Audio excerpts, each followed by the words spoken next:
masarap pa ba price? Pero mas gusto ko price ng McDo kasi sa Jollibee. Grabe. Minsan naman sa Jollibee, nagugustuhan Ang ko lang laki. siya pag yung talagang bagong ahon sa loob.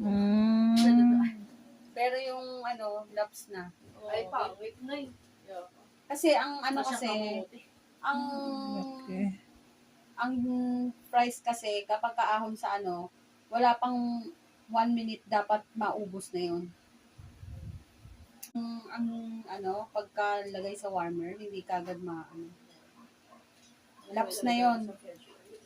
Dapat nga hindi na nila sinaserve yun pag ganun. Kasi hindi siya na siya masarap, hindi na siya crispy. Yan, bigyan mo na yan. So, masarap pa tong price ni Jing ah.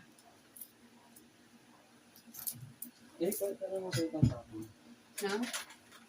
Cellphone?